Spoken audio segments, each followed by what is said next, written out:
Peruano. La pregunta sigue vigente hasta el día de hoy. ¿En qué momento se jodió el Perú? Hace décadas que buscamos la respuesta y siempre terminamos echándole la culpa a quienes nos han gobernado.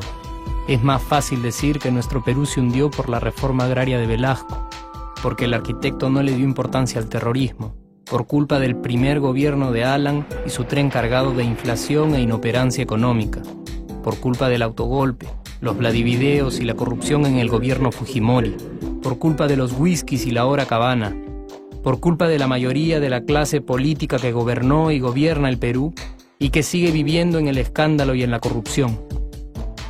Pero por más que querramos deslindar nuestra responsabilidad por la crisis social que asfixia al Perú, compartimos demasiados hábitos que nos hacen muy parecidos a quienes culpamos y criticamos, porque aún creemos que la criollada se tiene que celebrar como si fuera parte del orgullo nacional. Somos vivos y por eso compramos facturas para pagar menos impuestos. Ganamos los trabajos no por nuestro esfuerzo o talento, sino gracias a una pequeña coimisión. Nos colamos en la fila para que nos atiendan primero.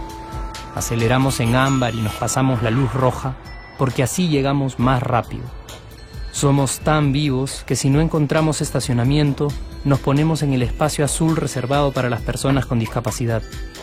Robamos la señal de cable, robamos electricidad y no nos consideramos ladrones.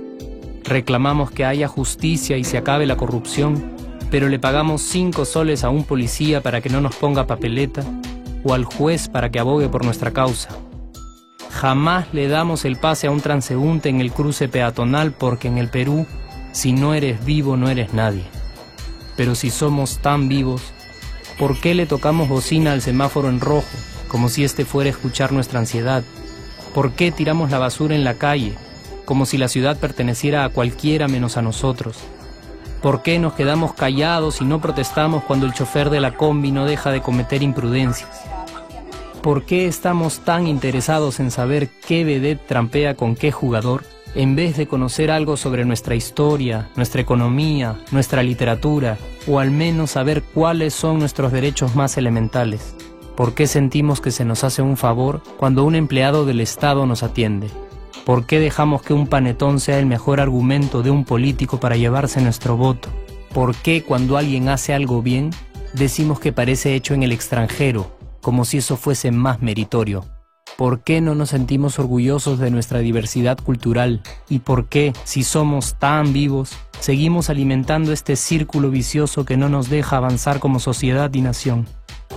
Es cierto que nuestros niveles educativos dan pena, y si queremos llegar a ser un país con posibilidades de desarrollo, se tiene que invertir en escuelas y capacitar a los maestros. Pero ¿de qué nos servirá una buena educación fuera de casa cuando dentro educamos a nuestros hijos dándoles el peor ejemplo? Es cierto que se necesitan medidas urgentes para frenar la ola de delincuencia y violencia que azota al país. Pero ¿de qué nos servirá pacificar las calles cuando en nuestros hogares la violencia física y psicológica parece haberse institucionalizado? Es cierto que se necesita una verdadera reforma judicial para que en el Perú se pueda hablar de justicia, pero ¿de qué servirá lograrlo cuando la mayoría de nosotros sigue avalando la ley del más fuerte, del más rico, del más vivo? Es cierto que para reducir los conflictos sociales se requiere del diálogo, pero ¿de qué nos servirá ese diálogo si seguimos pensando que dialogar es imponer nuestras ideas y no escuchar al que piensa diferente a nosotros?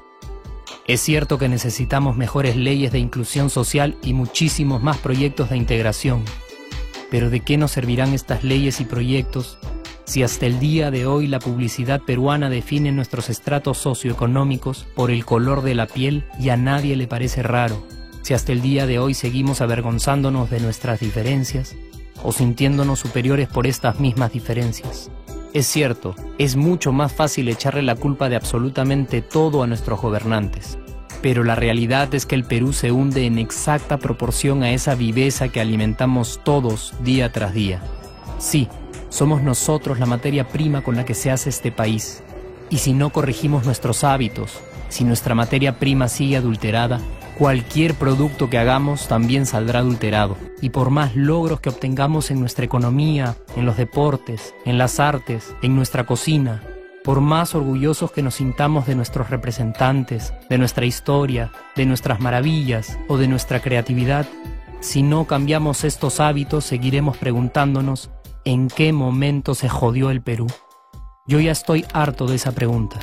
Estoy harto de ver cómo un país con tantas posibilidades y oportunidades, con tantas riquezas naturales y con tanta historia, tenga que seguir viviendo en el subdesarrollo solo porque no nos creemos capaces de vivir de otra manera. Estoy harto de que las desgracias de nuestros vecinos sean nuestro mejor consuelo. Harto de que el sí se puede sea solo una frasecita hecha para un partido de fútbol y que no podamos aplicarla en nuestra vida. Aunque te cueste creerlo, sí podemos. Claro que podemos.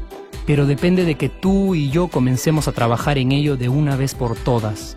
Porque la transformación del país hacia una nación desarrollada ya no está solo en cancha de los políticos o de los poderosos, y no está en el terreno de los milagros. La transformación del Perú está en la capacidad que tengamos de hacernos responsables de nuestros actos y de rebelarnos contra nuestra viveza. La transformación del Perú está en ti y está en mí. Está en todas nuestras organizaciones y en la posibilidad de trabajar juntos con verdadera responsabilidad social. ¿Qué pasaría si cambiamos la pregunta? Si, por ejemplo, ahora te pregunto, ¿en qué momento se arregló el Perú? ¿Qué me dirías? Aunque te parezca una pregunta demasiado ingenua, tenemos que creer en ella, y la respuesta está en nuestras manos. Responsabilidad social todos.